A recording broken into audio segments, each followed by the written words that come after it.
Ya, bueno, bienvenidos a la clase de Teología Juanina, esperando que sea de mucha bendición para ustedes. Me presento, yo soy la doctora Estrella Solorza, y para mí es una bendición poder compartir esta enseñanza, ¿ya? El Evangelio de Juan. Bueno, el objetivo de esta clase, la primera clase que tenemos, ¿ya? Es analizar la presentación teológica de Jesús, ¿ya? Decir que teología, teo es Dios y logía es un discurso de Dios, ¿ya? Entonces, eso para que entendamos qué significa esa palabra, porque esta es teología de Juan. Vamos a ver conceptos teológicos muy importantes, sobre todo en el prólogo de Juan, ¿ya? En los primeros 4 capítulos del Evangelio de Juan, destacando su divinidad, ¿ya? Su papel como el Verbo encarnado, su misión redentora y su llamado a la fe para comprender, hermanas, cómo estas verdades fundamentales establecen la base del mensaje juanino, ¿ya? Objetivo específico, identificar cómo Juan presenta la divinidad de Jesús, ¿ya? Es el verbo, es el logos, él viene a revelar al Padre, a Dios nadie lo ha visto jamás, el unigénito Hijo de Dios, él lo ha dado a conocer. Eso lo vemos en el prólogo, Juan 1:18, donde vemos y vamos a analizar los atributos de Dios que están ahí, que también es una pregunta de la guía. Vamos a examinar el testimonio de Juan el Bautista y el llamado de los primeros discípulos, reconociendo su respuesta a Jesús. Vamos a analizar también los milagros, reflexionar sobre el significado teológico de nacer de nuevo, que es una doctrina eh, que se presenta en Juan 3, donde Nicodemo, ¿cierto?, va a hacer una pregunta a Jesucristo, y ahí se presenta una doctrina que se llama el nuevo nacimiento, la regeneración. A través del arrepentimiento y la fe en Jesucristo, el hombre nace de nuevo, Dios imparte la naturaleza divina, el Espíritu Santo que viene a morar en la vida del creyente, ¿ya? Entonces, la autoría y la fecha de la composición del Evangelio de Juan han sido objeto de debate académico y teológico. Tradicionalmente se ha atribuido este Evangelio a Juan, el hijo de Zebedeo, y uno de los 12 apóstoles de Jesús. Hay evidencia, obviamente, escritural, que él fue el que escribió este Evangelio, referencias internas, como la mención del discípulo a quien Jesús amaba en Juan 21, 20, 24, y en testimonios históricos de parte de los padres de la iglesia primitiva, ¿ya? En cuanto a la fecha de la redacción, la mayoría de los estudios o los estudiantes, ¿cierto? Personas que han investigado, sitúan la composición del Evangelio de Juan entre los años 90 y 100 después de Cristo. Esa es la fecha. Bueno, esta estimación se apoya en evidencias como el papiro P52, uno de los fragmentos más antiguos del Nuevo Testamento, que contiene precisamente parte del Evangelio de Juan y se ha fechado alrededor de ese tiempo, ¿ya? El Evangelio de Juan frente a los evangelios sinópticos, ¿cierto? Sabemos que los evangelios sinópticos son Mateo, Marcos, ¿cierto? Y Lucas. Esos son los evangelios sinópticos. Eh, en varios aspectos teológicos, estructurales y narrativos hay diferencia. Por ejemplo, los evangelios sinópticos narran la vida de Jesús, su nacimiento, ¿cierto?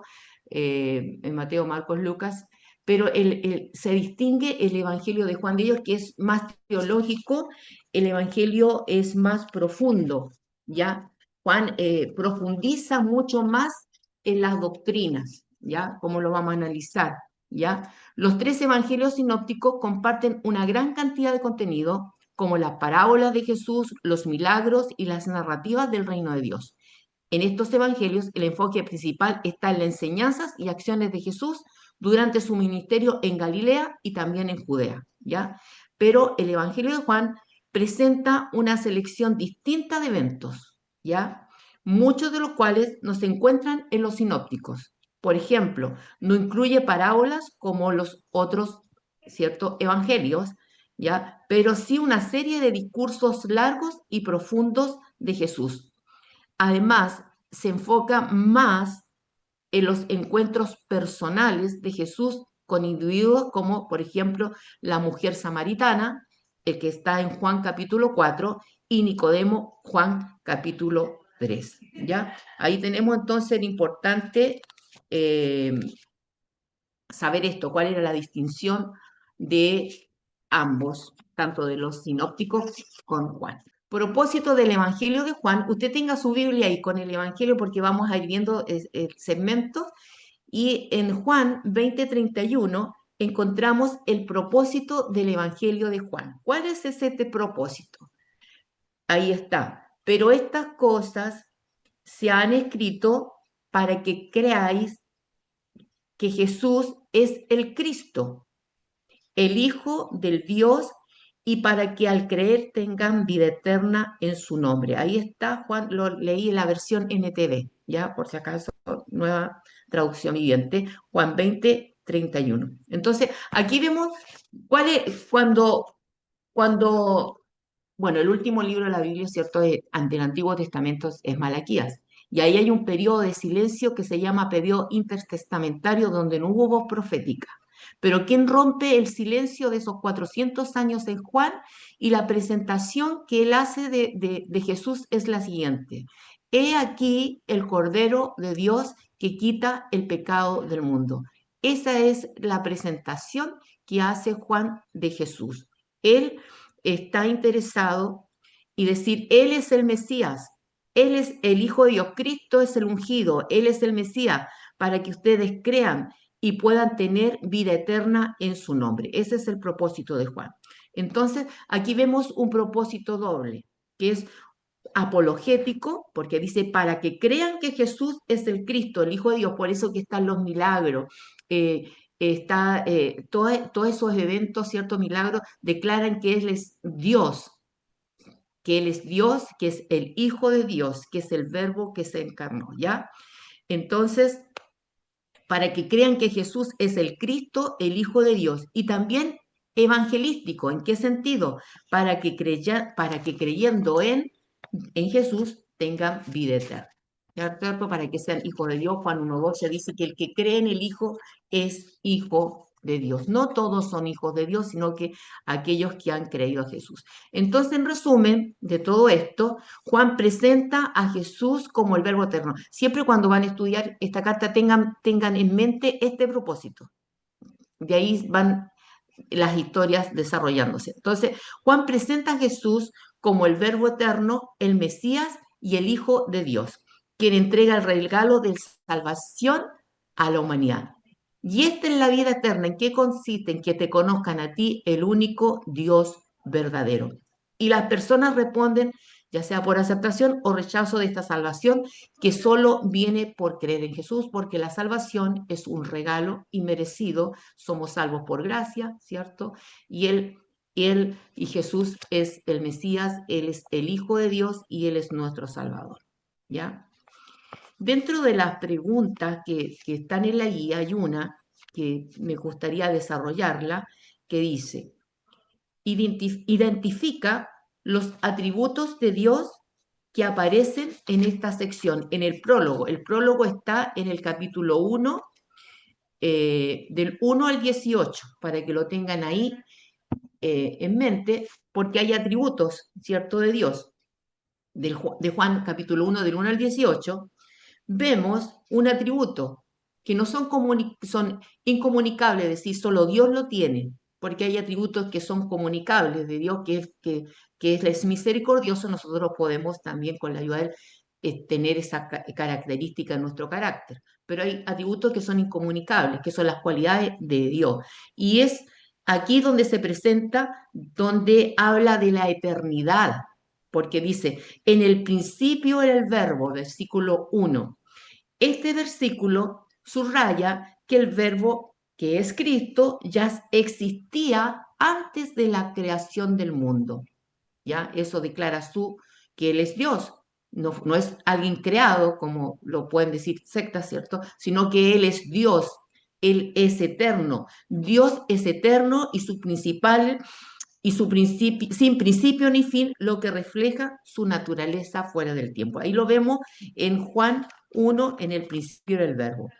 También vemos que Él es Dios, su divinidad, y el verbo era con Dios y el verbo era Dios.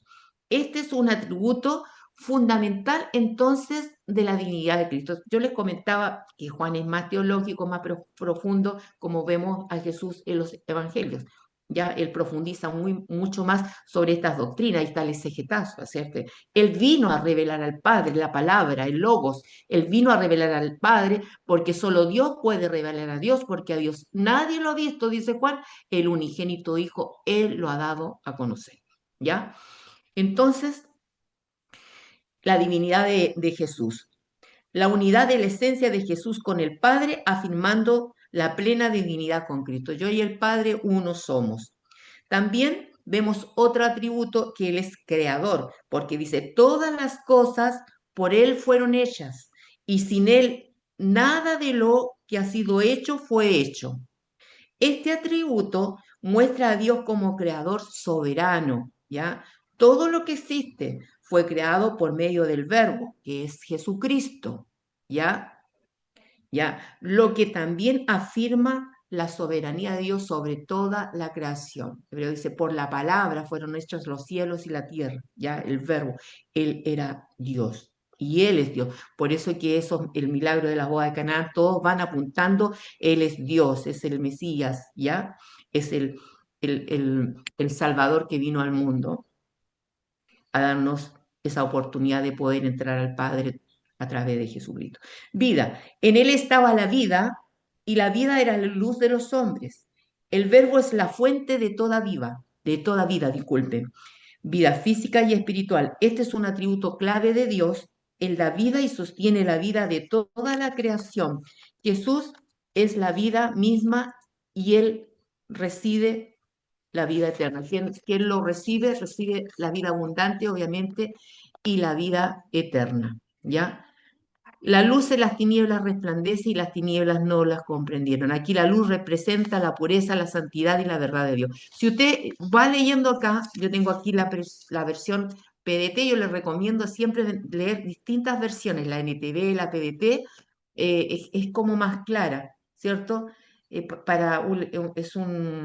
Lo escribe de una manera más cercana a nosotros. ¿Sí? Dice, en el principio, antes de la creación del mundo, ya existía la palabra, ya el logo, la palabra, estaba con Dios y era Dios.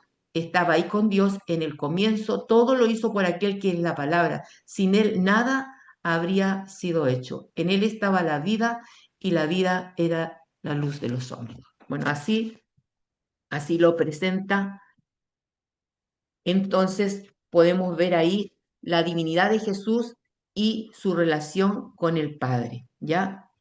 En el principio era el verbo y el verbo era Dios. Vamos a analizar, esto me interesa profundizarlo bastante porque es una base teológica firme para todo lo que viene después en el Evangelio, ¿ya?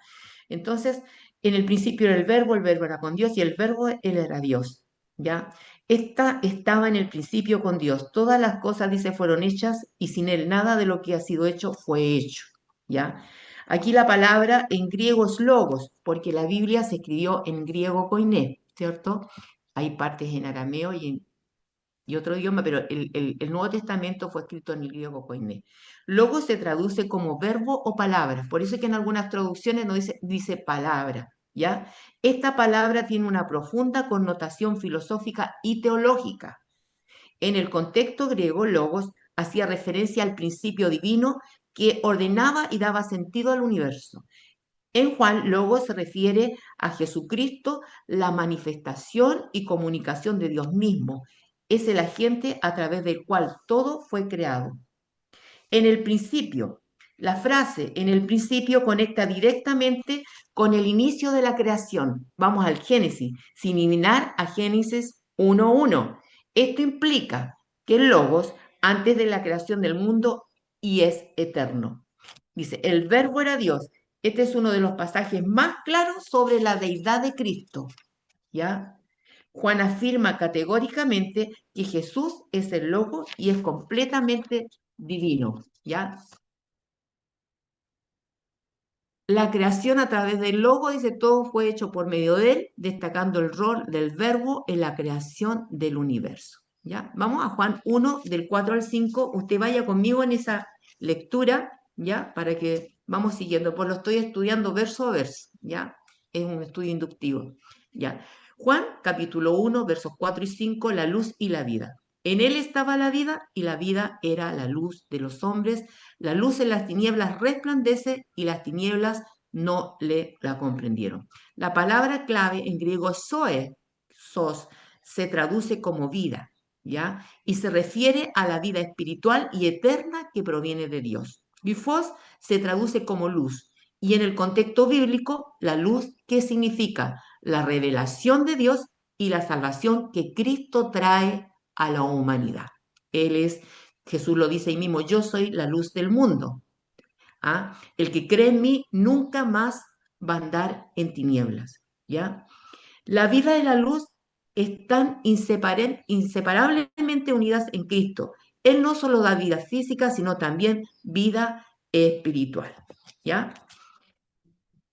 Juan 1, 6, 13. Vamos a ver. El testimonio de Juan el Bautista. El testimonio de Juan el Bautista, ya vemos cómo él lo presenta. ¿Cuál es el que preparaba el camino del Mesías? ¿Ya? Hubo un hombre enviado de Dios, el cual se llamaba Juan. Juan significa Jehová da gracia, ¿ya? Este vino por testimonio, para que diese testimonio de la luz, es decir, de Jesús, a fin de que todos creyesen por él. No era él la luz, sino para que diese testimonio de la luz. Eso está en Juan 6 al 13. Palabra clave, esmaturia, significa testimonio o testificación. Juan el Bautista, él es un testigo de la luz, pero no es la luz en sí misma, ¿ya? Entonces, Juan, ustedes ve en el libro de Isaías donde habla de este personaje, ahí ya está, ¿cierto? Él iba a preparar el camino para que viniera el rey, ¿ya? Voz que clama en el desierto, preparar, allanar, todo eso estaba ya profetizado, es increíble. Las profecías bíblicas son exactas y se cumplen. En Jesús se cumplieron muchas profecías dadas en el Antiguo Testamento, ¿cierto? Que corroboran que Él es el Mesías. Entonces Juan cumple ese papel fundamental de preparar el camino para el Mesías, testificando de la luz que es Cristo. Eso hace. Su testimonio no es solo un acto de proclamación, sino una invitación para que los oyentes se acerquen a Cristo para recibir la vida eterna. Y este pasaje podemos ver cómo muestra cómo la luz, aunque ofrecida a todos, no fue recibida por todos, porque a los suyos vino y los suyos no le recibieron, lamentablemente, ¿cierto? Entonces, Juan 1:14, vamos a ver la encarnación del verbo. Dice, y aquel verbo, que es Jesús, fue hecho carne y habitó entre nosotros. Qué maravilloso entender esa profundidad y esa verdad que, como dice Filipenses, dice que él no consideró ser igual a Dios, sino que se despojó, tomó forma de siervo y en esa condición se humilló hasta la muerte de cruz. La exaltación de Cristo es así, va así, así, y sube y hoy día está sentado a la diestra de Dios. Era necesario un hombre, fallaron, ¿cierto? Entonces un hombre tenía que representarnos ante el Padre y pagar el castigo de nuestro pecado, porque Jesús satisfacía la justicia, por eso él tuvo que hacer este acto de amor, esta obra maravillosa de venir, ¿ya? Entonces dice que el Verbo fue hecho carne y habitó entre nosotros y vimos su gloria, gloria como el unigénito del Padre, lleno de gracia y de verdad. Qué tremendo labor de Juan el Bautista de presentar al Cordero de Dios, ¿ya? Palabra clave en credo, disculpen, carne sarx, se traduce como carne, la que enfatiza la humanidad completa de Jesús, ¿ya? La encarnación es un misterio profundo. El Verbo eterno se hizo completamente humano, manteniendo su divinidad. Dos naturalezas, humana y divina. Y el humana sintió sed, cansancio, ¿cierto? Él era Dios, ¿ya? Pero él decide venir, ¿ya? La doctrina de la encarnación es central en la teología cristiana. El Verbo eterno que es Dios se hace hombre en la persona de Jesús. Esta es la base de la revelación de Dios en el mundo.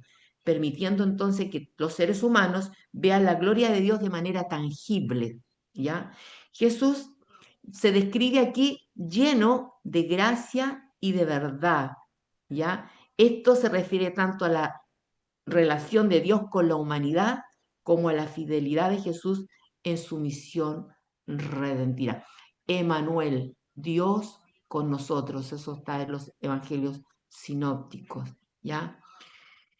El 6, del 16 al 18, porque de su plenitud, dice, tomamos todo, y gracia sobre gracia, pues la ley fue dada por medio de Moisés, la gracia y la verdad vinieron por medio de Jesucristo. A Dios nadie lo ha visto jamás, ¿ya? El unigénito de Dios que está en el seno del Padre, Él lo ha dado a conocer. Solo Dios puede revelar a Dios. Y ese es el exegetazo que se llama, ¿ya? Pleroma se traduce como plenitud, de su plenitud. En este contexto se refiere a la totalidad de la revelación de Dios. Qué tremendo.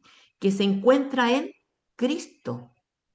Cristo no solo, no solo revela parcialmente a Dios, sino que lo hace de manera completa, completa. La plenitud de la gracia y la verdad se encuentran en Jesucristo, quien trae una revelación completa de Dios que no se encontraba en la ley de Moisés. Mientras que la ley era un medio para guiar al pueblo hacia Dios, solo en Jesucristo se revela la gracia, favor inmerecido y la verdad, la realidad de la naturaleza de Dios y de la salvación. ¿Mm? Un texto que es muy evangelístico, que cuando usted entiende esto en su corazón, de verdad que toca hasta lo más íntimo. Cuando dice, porque de tal manera, Juan 3:16, amó Dios al mundo. Muchas veces las personas pueden cuestionar el amor, pero no puede cuestionar que ha dado a su Hijo unigénito para que todo aquel que en Él crea, que es la fe, y tiene un alcance universal porque es para todo, pero aquel que en Él crea, obviamente, no se pierda, mas tenga vida eterna. Porque no envió Dios a su Hijo a condenar al mundo, sino que vino a salvar al mundo. El que cree en el Hijo no es condenado, pero el que no cree ya ha sido condenado porque no ha creído. Por eso que la salvación, no hay mérito en nosotros, los méritos todos los tiene Cristo. Él nos representó delante del Padre y cargó el pecado de todos nosotros. Por eso que Juan lo presenta precisamente como el Cordero de Dios. Bueno, en los primeros 18 versículos que analizamos de Juan, vemos entonces la gloriosa revelación, ¿ya? De Jesucristo entonces como el Verbo eterno que existió desde el principio, que es plenamente Dios y plenamente hombre, y que vino a traer la vida y vino a traer la luz al mundo. La encarnación entonces podemos decir que es el acto más grande de revelación de Dios, ¿ya? Ya que Jesucristo es el Hijo de Dios, nos ha mostrado al Padre en su plenitud y a través de él, de Jesucristo, recibimos la gracia, ¿cierto? Recibimos la salvación de nuestras vidas. ¿Mm? Entonces, ¿por qué analizaba detalladamente el prólogo, que es del 1 al 18? Porque el prólogo establece las bases teológicas fundamentales del Evangelio de Juan, ¿ya? Que apunta a Jesús no solo como un maestro profeta, sino como el mismo Dios encarnado que vino a salvar al mundo y a toda la humanidad. Hay unos textos que no toqué, pero los voy a mencionar, algunos de los que estamos viendo del prólogo, el 1:12, dice, mas a todos los que le recibieron, a los que creen en su nombre, le dio potestad de ser hechos hijos de Dios. Es decir, no todos son hijos de Dios, porque hay gente que piensa así, no, a los que reciben a Jesús, ellos son hijos de Dios, ¿ya? La idea de recibir implica no solo una aceptación superficial, ¿no? No, sino una acogida profunda, eh, una acogida profunda o una respuesta activa al llamado de Cristo. A los que creen en su nombre, la fe en el nombre de Jesús es crucial. Aquí no solo se refiere a la denominación, sino a la autoridad y el carácter de Jesús. Creer en su nombre es reconocer y confiar en todo lo que Jesucristo representa, incluyendo su divinidad y su obra redentora. Y les dio potestad de ser hijos de Dios. Esa es nuestra identidad y ese es el valor que tenemos. Lo que somos para Dios en Cristo, nosotros somos hijos de Dios. Nosotros no vamos hoy día al Padre para ser amados, sino que vamos siendo ya amados por el Padre. ¿Ya? Él nos amó y lo mostró de una manera increíble. Y Juan 1.13 dice, los cuales no son engendrados de sangre ni de voluntad de carne, ¿ya? El que continúa el 12.13, vea el 12.13 ahora, ni de voluntad de varón, sino de Dios. No son engendrados de sangre.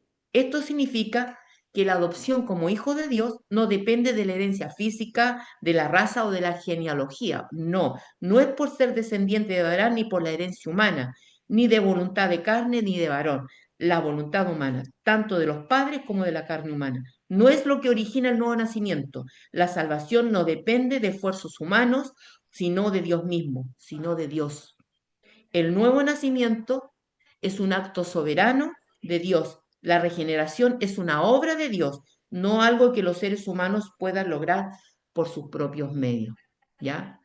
El libro de Efesios dice de que el Señor, ¿cierto?, nos conocía de antes de nacer y nos escogió, ¿cierto?, para que fuéramos sus hijos. Ya lo determinó Él. Él salió a nuestro encuentro. Y el texto, a Dios nadie lo ha visto jamás, el unigénito que está en el seno del Padre, Él lo ha dado a conocer. Este texto también quisiera explicarlo con mayor profundidad, lo mencionante, pero dice, esto se llama el exegesato, se traduce como ha dado a conocer o ha explicado.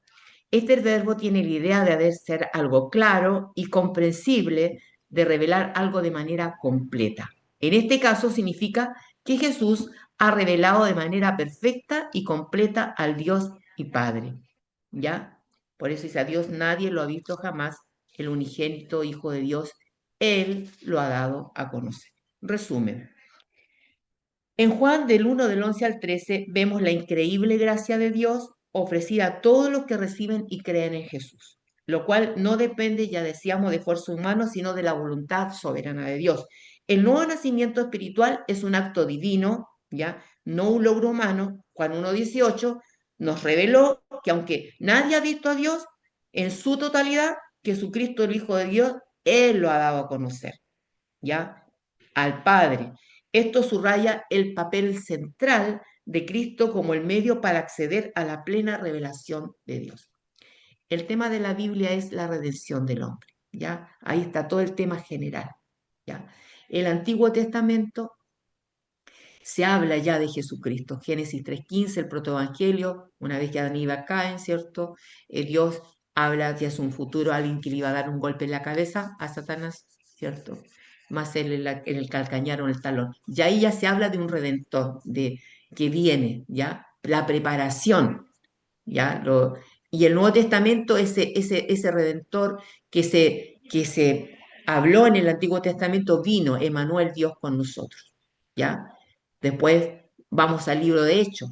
Ese redentor que vino asciende, pero deja el consolador, el Espíritu Santo, que también vamos a hablar, que para que la iglesia pueda proclamar la obra del Redentor. Y recibiréis poder cuando haya venido sobre vosotros el Espíritu Santo, entonces me seréis testigos en Judea, Samaria y hasta lo último de la tierra. El Espíritu Santo que permite la omnipresencia de Cristo en todo lugar. ¿Ya? Entonces, la proclamación, vino el Consolador, es necesario que yo me vaya, dice este Evangelio, para que venga el Consolador que estará con vosotros siempre. ¿Ya? Y las epístolas es la explicación de la enseñanza, ¿cierto? Ahí tenemos a Pablo con una teología profunda, justificación, regeneración, todo eso más desarrollado porque la revelación de Dios es progresiva, ¿ya? Y el Apocalipsis, Cristo viene, ¿ya? Entonces, aquí el hilo que conduce toda la Biblia es Jesucristo, ¿ya? Vamos a hacer algunas preguntas, pero las voy respondiendo yo para ir avanzando. No tengo tiempo para... Tenemos una hora. ¿Qué significa que el Logos sea con Dios y era Dios? ¿Qué significa? Significa que Jesús comparte la misma esencia y naturaleza de Dios. No es un ser creado, sino que es eterno y divino y lo hemos corroborado por las Escrituras. En el principio, Él existía como Dios y con Dios. Eso sería. La segunda pregunta es, ¿por qué es crucial entender que el Logos se hizo carne? Esto resalta la obra redentora de Jesús, quien al hacerse carne puede identificarse completamente con la humanidad y ofrecer la salvación a través de su sacrificio. Un hombre pecó, un hombre tiene que representarnos para pagar el castigo, nosotros no podíamos, el verbo Jesucristo tenía todos los requisitos, era santo, él podía ser nuestro sustituto, ¿cierto? Él es nuestro pariente cercano, es el Goel, es el Redentor, todo eso. Él era el Cordero perfecto que podía representarnos, ¿ya? Entonces, es crucial entender eso, ¿ya? ¿Cómo puede la luz de Cristo disipar las tinieblas en la vida de un creyente hoy en día? La luz de Cristo ilumina nuestra vida al traer conocimiento de la verdad, al guiarnos en la vida cristiana y al transformarnos por medio de su Espíritu. Porque el Espíritu Santo viene de aquel que ha creído en Jesús, ¿cierto? Y la labor del Espíritu Santo, es santificar al creyente, ¿ya? Está su Espíritu dentro de nosotros, ¿ya? Santo en el momento de que somos apartados, pero eso tiene dos aspectos, que es en posición, ¿cierto? Santo en el momento que cree, pero hay un tema que es santificación, y a través del Espíritu Santo somos, ¿cierto? Dios nos guía a aprender su palabra, a aplicar la palabra, a entender la palabra, a comprenderla, porque tenemos que crecer a la estatura del varón perfecto que es Cristo. Entonces, obviamente, todas esas tinieblas se disipan a través de la luz de la palabra.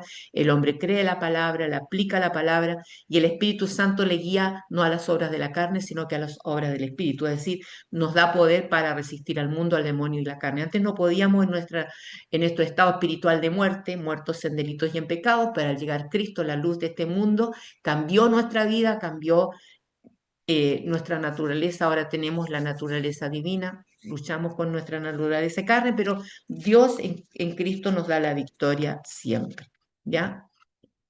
Vamos entonces al testimonio de Juan el Bautista. Yo le digo, él hace la presentación, rompe ese periodo de silencio y lo presenta como el Cordero de Dios que quita el pecado del mundo. Juan lo señala a Jesús como el Salvador que redime el pecado, ¿ya? El pasaje de Juan 1, del 19 al 34, recoge el testimonio de Juan el Bautista, ¿ya? Aquí vaya buscándolo usted en su Biblia para que usted vaya siguiéndome donde está aquí el testimonio de Juan el Bautista, para que usted vaya viendo por la Biblia y va aprendiendo. Sobre la identidad y misión de Jesucristo. A continuación se presenta un estudio detallado de este segmento. Bueno, interrogatorio de las autoridades religiosas, versículo 19 al 21. Los líderes judíos envían sacerdotes y levitas desde Jerusalén para interrogar a Juan sobre su identidad. Le preguntan si es el Cristo, a Juan, el Mesías, Elías o el profeta. Juan niega ser cualquiera de ellos. El versículo 23, 1:23. Juan se identifica como la voz de que clama en el desierto. Y ahí está esa frase, esa palabra está en el libro de Isaías, ¿ya? Si no me equivoco, en Isaías 40. Como la voz que clama en el desierto, así, enderezad el camino del Señor, citando Isaías 43. Esto indica su papel como precursor que prepara el pueblo para la llegada del Mesías, ¿ya? Juan el Bautista, entonces, fue enviado, él nació con ese propósito a preparar el camino del Señor. Una misión que tiene un paralelo con la costumbre en la antigüedad de preparar el camino para la llegada de un rey. Le quiero aplicar el contexto histórico y cultural.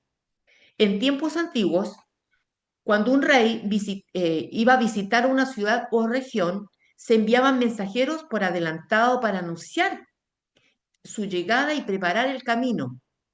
Esto podía incluir reparar camino, de que se allanara el camino, eliminar obstáculos y asegurar que el pueblo estuviera listo para recibir su honra. Viene un rey. Eso se hacía. Entonces, Juan cumple esta profecía. Dice, pueblo que cabe en el desierto, preparad camino a Jehová, enderezad calzada en la soledad a nuestro Dios. Él citó Isaías 43. Juan cumple esta profecía al anunciar, él prepara el camino, allana, ¿cierto?, para la venida del rey, y al llamar al pueblo al arrepentimiento. Ese era su mensaje. Su mensaje y bautismo simbolizaban la preparación espiritual necesaria para recibir a Jesús. Era un bautismo de arrepentimiento. Así como los heraldos de los reyes terrenales preparaban físicamente el camino porque venía el rey, ¿cierto? Juan prepara los corazones de las personas para la llegada del Rey Celestial. Tremendo, ¿no? Cómo se cumplen las escrituras. Hay gente que ha querido derribar este mensaje y han terminado rindiendo a Cristo, como el libro sobre el caso de Cristo. Yo creo que muchos lo hemos leído. El periodista él se preparó para que su esposa se apartara de Dios y al final, ahora, no sé si estará vivo todavía, pero es pastor de una iglesia. ¿Ya? 300 profecías o más se cumplieron en Cristo. Eso no es casualidad. Bueno, los reyes humanos necesitaban caminos físicos despejados, mientras que Cristo vino a transformar corazones. Juan no preparó un ejército ni un palacio para Jesús, sino que predicó el arrepentimiento. Es bien confrontacional que todo árbol que no dé fruto, wow, será cortado. Jesús no llegó con pompa y poder terrenal, sino que con humildad. El rey nació en un pesebre, un establo. Yo vivo aquí en el sur de Chile y un establo es fétido, es es lo peor para que un niño nazca. Él nace de esa forma tan humilde. Entra a Jerusalén en un burro, también que fue profetizado eso, esa entrada. El rey no tenía el tipo de los reyes de este mundo, que son orgullosos, soberbios, grandes palacios. Jesús absolutamente nació como un niño, ¿cierto? Humilde en un pesebre. Juan el Bautista entonces cumplió el rol o el propósito que él tenía. Cuando los discípulos dijeron, oye, hay más discípulos, tiene Jesús, es necesario que yo mengue, pero que él crezca. Qué tremendo entender eso. Es necesario que yo mengue, pero que él crezca, porque él tenía esa preparación y usted sabe cómo eres Juan el Bautista y de ver el pago.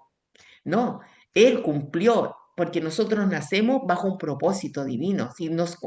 Por eso dice, enséñame a contar los días que traiga mi corazón sabiduría. Yo vivo dice, para alabar y para glorificar a Dios, dice Efesios, nacimos para la alabanza y la gloria de Dios.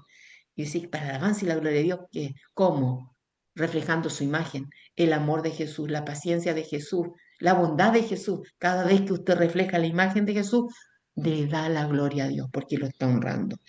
Y eso hizo Juan el Bautista, honró a Jesucristo y preparó el camino, y no fue fácil para él porque habían adversarios que van a estar en todo el proceso que Jesús está, estos son los fariseos, los grupos religiosos, los saduceos.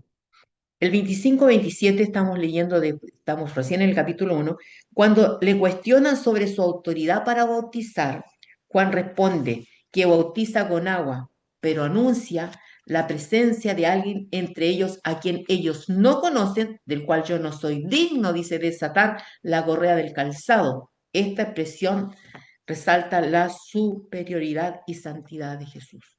¿Por qué Juan bautizaba? Porque lo hacía. Preparación para el Mesías. Juan bautizaba como un bautismo de arrepentimiento, Lucas 3:3, preparando al pueblo para la llegada de Cristo. Era una purificación simbólica. El bautismo de Juan representaba una confesión pública de pecado y un compromiso con Dios. Cumplimiento profético. Isaías 43, disculpe, describe a Juan como voz que clama en el desierto, que está él haciendo esto, preparando los corazones para la llegada del rey. Juan bautizaba no por su propia autoridad, sino porque Dios lo envió para ser el precursor de Cristo. Eso era para lo cual él nació. Por eso Juan cuando los fariseos preguntan su identidad, él no se atribuye ningún título mesiánico. Tú eres el Mesías, ¿quién eres tú? Sino que señala a Jesús como el verdadero Salvador. Juan el Bautista bautizaba entonces como parte de su misión de preparar el camino para la llegada del Mesías, ¿ya? Declaración de Jesús como el Cordero de Dios. Ahí él lo presenta, está en Juan capítulo 1, versos 29 al 34. Usted sígalo porque así vamos avanzando y usted va leyendo y va entendiendo mucho mejor. Yo le voy a mencionar el versículo y usted lo busca. Juan 29. Entonces, al ver a Jesús, Juan proclama, aquí viene, y yo creo que la parte importante de la misión de Juan para lo que nació, cuando lo presenta. Bueno, dice, he aquí el Cordero de Dios, él quita el pecado del mundo. Usted sabe que en el antiguo pacto estaba el día de la expiación, ¿cierto? Que es un cordero, entraba el sumo sacerdote y así se expiaban los pecados porque es la enseñanza que sin sacrificio no hay comunión. Eso es la enseñanza. Pero ahora viene el Cordero, el Hijo de Dios. Por eso dice que una vez que viene Jesucristo, ya no más sacrificios de animales, todos eran sombra. Todo proclamaba aquí iba a llegar realmente el Cordero de Dios, pero él iba a quitar el pecado del mundo. Entonces lo presenta así. Esta, esta declaración entonces presenta a Jesús como un sacrificio perfecto que elimina el pecado, evocando las imágenes del Cordero Pascual y las profecías de Isaías 53 sobre el siervo sufriente. Usted lo ha leído, como Cordero fue llevado al matadero, no abrió su boca. El castigo de nuestra paz fue sobre él y por sus llagas fuimos sanados. Todos nos descarriamos, pero él cargó el pecado de todos nosotros. Y cuando, disculpe, cuando yo leo Hebreos 12, cuando dice que él corrió esta carrera y la carrera fue difícil, pues yo dije, hacia abajo, muerte de cruz, la más dolorosa. Los delincuentes eran lo peor que podía pasar en cuanto a dolor y vergüenza. Dice que él lo hizo por el gozo puesto delante de él. ¿Y cuál era su gozo? Eras tú. Siempre personalice esto, el gozo, eras tú, saber que a través de ese sacrificio tú vas a estar con Él para siempre. Y no lo detuvo, Él bebió la copa amarga completa, pero que no se haga mi voluntad, sino o sea, la voluntad del Padre.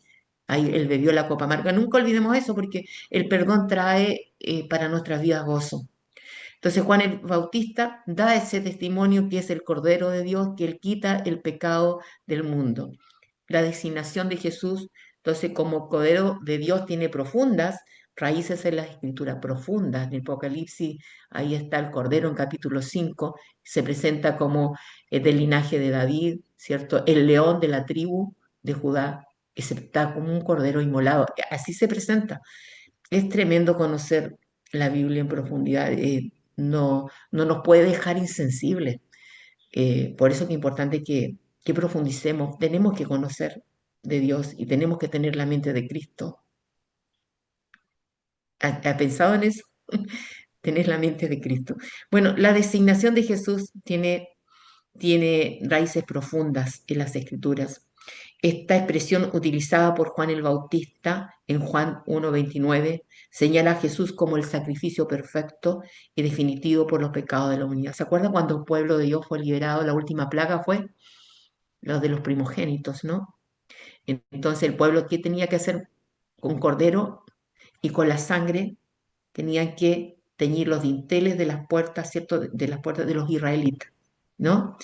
Entonces, Pascua significa pasar de largo. La muerte pasó de largo por donde estaba el pueblo de Dios, los israelitas, pero murieron los primogénitos de los egipcios, ¿ya? Y eso fue la última. Entonces, en Cristo la muerte de nosotros pasa de largo y nosotros hoy día tenemos vida en Él. Entonces, por eso es que esto del Cordero tiene raíces profundas en las Escrituras, ¿ya? Los sacrificios del Antiguo Testamento, en la tradición israelita, los corderos eran ofrecidos regularmente como sacrificio para la expiación del pecado. Cuando Jesús está en la hora de la muerte, en la última semana, es la fecha que ellos celebraban la Pascua. Y Jesús, antes de ir a la crucifixión, ¿cierto? Instauró la cena. Esta es mi sangre, es el nuevo pacto. Tremendo, ¿no? Tremendo, tremendo. Es decir, este pan representa mi cuerpo, que por vosotros es partido, y esta es mi sangre. ¿Se fija? Entonces, ya nosotros no celebramos la Pascua que celebraban los judíos, que celebraban la liberación de Egipto. Nosotros hoy día celebramos, que es cierto, y nos recordamos de lo que hizo Jesús, nos miramos hacia atrás y miramos hacia adelante porque Él vuelve. Entonces, por eso es importante entender estos conceptos y profundizar en ellos. ¿Ya? Estos sacrificios eran provisionales, es decir, y apuntaban hacia una redención más completa. El siervo sufriente en Isaías 53, el profeta Isaías describe a una figura que, como un cordero es llevado al matadero, cargaría con las iniquidades de muchos, prefigurando el sacrificio de Cristo. Acá donde vivo, bueno, comen carne de cordero y cuando un cordero lo van a matar, que le cae una lágrima. Yo no quisiera, no lo he visto, no quiero ver eso, porque me da mucha pena eso de cómo lo presenta. O sea, cuando lo estaban crucificando, cuando a usted le han dicho algo, quizá usted va a responder, se va a enojar, pero él cayó, guardó silencio, guardó silencio. Y aún así oró, ¿cierto? Por lo que dice, Padre, perdónale porque no saben lo que están haciendo. Tremendo. Entonces, la Pascua, durante la Pascua, los israelitas, como decía, sacrificaban un cordero sin defecto para recordar su liberación de Egipto. Jesús es identificado como nuestro cordero pascual, simbolizando la liberación del pecado, ¿ya? Al referirse Juan a Jesús como cordero, se destaca que su muerte fue sustitutiva y expiatoria, cumpliendo y superando los sacrificios del Antiguo Testamento, ¿ya? Cuando Jesús, ¿cierto? Dice que el velo se rasgó. Y eso era importante porque estaba el lugar, ¿cierto? Santo, santísimo, y había un velo que separaba el lugar santo del santísimo. Estoy hablando del tabernáculo. El hecho que se haya rasgado significa, dice Hebreo, que ahora nosotros podemos entrar todos con confianza a su presencia. No para alcanzar juicio, sino que el oportuno socorro. ¿Ya? Eso lo hizo Jesús. En resumen, llamar a Jesús como el Cordero subraya su papel como el sacrificio perfecto que quita el pecado ahora del mundo, cumpliendo las promesas y tipologías del Antiguo Testamento. Vamos al versículo 31-33 del capítulo 1. Juan admite que no conocía plenamente a Jesús como el Mesías hasta que vio el Espíritu de Dios descender sobre él como paloma. Este evento confirma la identidad de Jesús y su misión de bautizar con el Espíritu Santo. Ahí está el Padre, está el Espíritu Santo y está el Hijo, está la Trinidad. ¿Mm? El versículo 34, 1:34 dice, Juan concluye su testimonio y afirma ahí, y yo le vi y he dado testimonio de que este es el Hijo de Dios.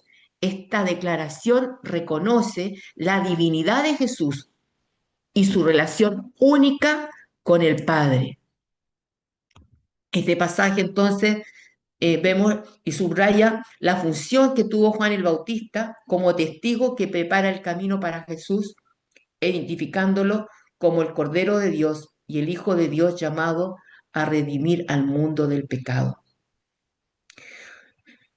¿Qué puedes aprender del testimonio de Juan el Bautista como quién es Jesús y cómo podemos aplicar esto a nuestra propia fe? Estas son preguntas que tengo en la guía de lectura, que usted puede, como decía, responder tres de la variedad que tengo desde la sección del capítulo 1 al 4 para ayudar a profundizar en su lectura, ¿ya? Juan el Bautista se presenta con humildad y claridad, reconociendo que no es el Mesías, sino el precursor destinado a preparar el camino. Y esta presentación como Cordero de Dios, que quita el pecado del mundo, versículo 21, enfatiza la misión redentora de Jesús. Este testimonio nos invita a reconocer nuestra necesidad de salvación y aceptar a Jesús. ¿Ya? Vamos entonces a Juan capítulo 1 del 19 al 51. Tú me avisas, Katy, cuando ya concluyamos, ¿ya? La hora se pasa rápido, los primeros discípulos. Entonces, veamos del 19 al 51. Por eso que ya para la próxima clase ustedes ya van a venir con la lectura, ya la guía de lectura, que es importante que la tengan, les va a ayudar muchísimo. Yo le hago preguntas al texto y bueno, yo siempre le digo a los alumnos lo siguiente, ¿ya? Yo les pido tres, pero si quieres respóndalas todas, porque va a aprender más. Yo siempre digo, tiene la opción de tres, porque siempre trabajo con personas que tienen muchas responsabilidades, no solamente dueñas de casa, profesionales, entonces por eso no doy una carga tan grande, pero sí les pido que sí lean la Biblia, porque estamos estudiando la Biblia, pero si usted puede responderlas todas, hágalo. Y si las responde todas, me las envíe, yo se las reviso y le puedo hacer un comentario, le puedo corregir. Yo puedo darme ese trabajo, ojalá en Word, para yo ahí mandar de vuelta las respuestas y le puedo apoyar en eso, ¿ya? Bueno, seguir a Jesús es responder al llamado divino. Aquí vamos a ver cuando el Señor empieza ya a reunir a sus discípulos, ¿ya? Que transforma nuestra vida, como lo vemos en Juan del 19 al 51. Él es el Cordero que quita el pecado del mundo, el Maestro que revela la verdad. 38. El Mesías prometido es el Hijo de Dios.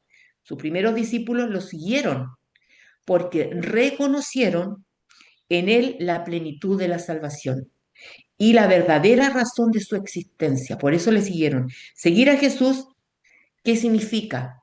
Es encontrar la vida, propósito y la comunión con Dios. Llamado de los primeros discípulos. Ahí está. Lo encontramos en esos versículos que están ahí. Los primeros discípulos responden al llamado. El pasaje de Juan del 1 del 35 al 51 describe el llamado de los primeros discípulos de Jesús y destaca cómo a través del testimonio, de la experiencia personal, reconocen a Jesús como el Mesías. Los dos discípulos de Juan el Bautista siguen a Jesús. Juan 35-39, versículos 35-36. Juan el Bautista, junto con dos de sus discípulos, ve a Jesús y declara, he aquí el Cordero. Esta proclamación resalta nuevamente la identidad de Jesús como el sacrificio destinado a redimir el mundo del pecado. ¿Ya? Versículo 37. Los dos discípulos, al escuchar a Juan, deciden seguir a Jesús. Este acto demuestra la influencia del testimonio de Juan, ¿ya? Del testimonio de Juan y la disposición de sus discípulos para buscar una relación más cercana con Jesús, ¿ya? Qué importante nuestro testimonio también y qué importante es influir Cristo en nosotros, influyendo para que muchas personas puedan venir a Jesús. Los versículos 38 y 39, ¿ya? Jesús, al notar que lo siguen, les pregunta, ¿qué buscáis? Ellos responden llamándolo rabí, que significa maestro, y preguntan, ¿dónde se hospeda? Jesús los invita diciendo, venid y ved. Ellos van, ven dónde se hospeda y permanecen con él ese día. Este encuentro inicial refleja una búsqueda genuina y una invitación a experimentar personalmente quién es Jesús. ¿Ya? Andrés y Simón Pedro, Juan 1:40 al 42, versículo 40. Uno de los dos discípulos que siguieron a Jesús es Andrés, hermano de Simón Pedro. Versículo 41. Andrés busca a su hermano Simón y le dice, hemos hallado al Mesías, que traducido es el Cristo. Este anuncio muestra la convicción de Andrés sobre la identidad de Jesús y su deseo de compartir esta revelación con su hermano, Simón. Andrés lleva a Simón ante Jesús, lo lleva. Al verlo, Jesús le dice, tú eres Simón, hijo de Jonás, tú serás llamado Cefas, que significa Pedro. Ahí tenemos a Pedro. Este cambio de nombre simboliza la transformación, entonces, y el propósito que Jesús tiene para Simón en su misión.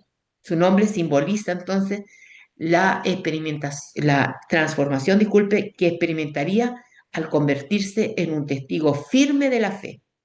Felipe y Natanael, ahora, Juan 1:43 al 51. Jesús decide ir a Galilea y encuentra a Felipe y le dice, sígueme.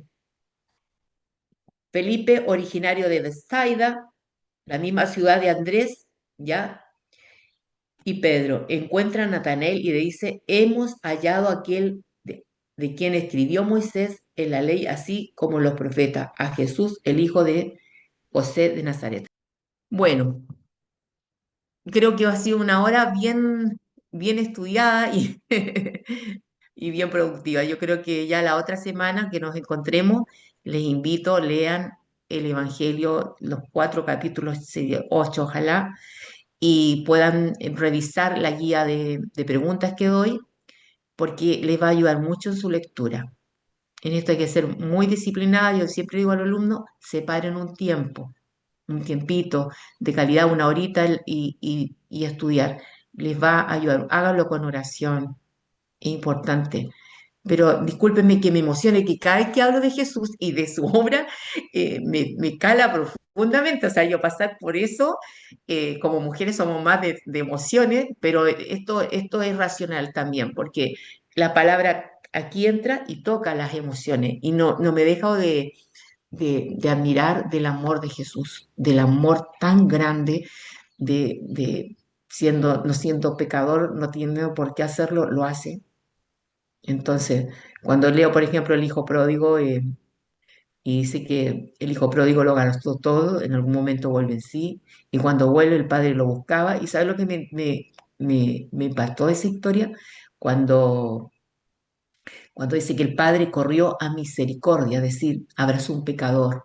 ¿Me entiende? Porque la confesión de pecado vino después, él lo abraza y dice, hagamos fiesta, matemos a un cordero, le pone anillo, le cambia esa ropa que es una ropa que viene sucia, que eso representa la justificación, ¿cierto? La limpieza que el hombre recibe cuando llega a Cristo. Entonces dijo, porque este hijo está muerto y ahora ha vivido. Y ha sido hallado más gozo ahí en el cielo por un pecador que se arrepiente. Ahí estaríamos, Katy. Bien, entonces nos veríamos el próximo martes a esta misma hora Sí. para continuar No, con las yo clases. feliz de estar con ustedes, ¿ah? Feliz de estar con ustedes, mamá. Cuando me dijeron, Katy me propuso este proyecto, yo dije, es espectacular, porque con los niños hay que, bueno, formación espiritual de los niños se disipulan de que están en el vientre, inclusive antes de tenerlo orar por sus hijos, porque los niños, Katy lo ha explicado, captan todo. Hay iglesias en algunos lugares que tienen espacio para los bebés, donde les colocan un versículo y la mamá se los tiene que decir, ponen música y las mamás están ahí amamantando a sus hijos y el culto está ahí y lo puede ver. Bueno, hay más recursos, pero es importantísimo porque ustedes como padres son la autoridad que Dios coloca delante de ellos. Entonces, si ustedes como madres viven una vida en comunión con Cristo, obviamente Dios las va a usar. ¿En qué sentido? Cristo en ustedes, porque es Cristo el que usa a las personas, influye, nosotros influimos como instrumentos, ¿cierto?, de Dios, Cristo en ustedes, hablándole a sus hijos los valores, los principios que son el resguardo que ellos van a tener para que ellos no se pierdan, para que cuando demos un consejo esté de la Biblia, porque siempre dicen, no, que la Biblia no tiene instructivo, los tiene completamente. Jocabet, imagínate, 5 años que estuvo a Moisés con ella, porque las hebreas más o menos destetaban a los niños como a los 5 años, eh, pudo implantar la fe y cuando dice, cuando Moisés es grande, se identifica con un pueblo esclavo, es decir, aquí estaba la balanza, voy a ser príncipe, hijo de Faraón, y el que dice, renuncia a todo eso porque tenía puesta la mirada, o sea, en el invisible. Entonces, es muy importante su labor como madre para que se levante una generación llena de la gracia de Dios, que puedan ellos ser luz en los jardines, en los colegios, porque y transmitir lo importante del testimonio, ¿cierto? Entonces, yo creo que cuando una madre, un padre, ve que su hijo se identificó con Cristo, es una gran victoria. Así que hay que orar por nuestros hijos, hijas. Bueno, muchas gracias, doctora Estrella. Nos vemos entonces la próxima semana. Gracias a todas las mamás también que están presentes Sí, en sí, este les taller. motivo. Sí, sí, es súper importante. Todo lo que nos mencionaba es una gran verdad y además que cuando uno estudia la Biblia es impresionante cómo el Espíritu Santo también se va moviendo en una y como que uno termina más la clase, ¿no es cierto? Termina la clase como más, más en el espíritu. O sea, esa es la verdad. Sí, Dios nos va también hablando de manera personal durante el estudio sobre eh, cosas que podemos ir cambiando en nuestra mentalidad y poder ir transmitiendo todas esas cosas también después. Todo lo que vamos aprendiendo a nuestros hijos es súper importante. Y sobre todo y, es que estar más en el espíritu, más en el estudio de la Biblia, transformando nuestra mente, transformando nuestro corazón, sí, nuestras emociones, terminamos con otra disposición para seguir el día. Quizá sí, vamos a tener más paciencia con nuestros hijos, les vamos a hablar de forma distinta, es como nos nutrimos, estamos alimentadas, cuando estamos claro, con ese alimento, cuando vamos alimentando nuestro espíritu, eh, se nota en nuestra vida y eso lo reflejamos a nuestra familia. Y sí. no solo a nuestra familia, al entorno, o sea, a quienes se topen con nosotros. Así que No, es importante y es muy Katy, bueno. sí, Katy cuando dice, el Shema dice, amarás al Señor tu Dios con todo tu corazón y con toda tu alma. Y estas cosas cuando estén en nuestro corazón, se las transmitirá a tu entorno, a tus hijos. Es decir, si ustedes quieren cumplir algo que cumple todo, amen a Dios con todo su corazón, con toda su alma, y ahí está todo, porque tú vas a seguir lo que amas. Los hijos aprenden imitándonos. Si yo amo a Dios, eso lo va a ver. Si me ven orar a Dios, buscar, los niños aprenden imitando a sus padres. Hay una canción que me gusta mucho, Dani Berrío, parece que la que dice, yo quiero ser como tú porque Él quiere ser como yo. Hablando a los hijos, yo quiero ser como Cristo, ¿cierto? Porque Él quiere ser como yo. Es decir, nuestro ejemplo marca un tremendo precedente en la vida de nuestros hijos. Sí. Impacta. Entonces, ahora sí nos despedimos.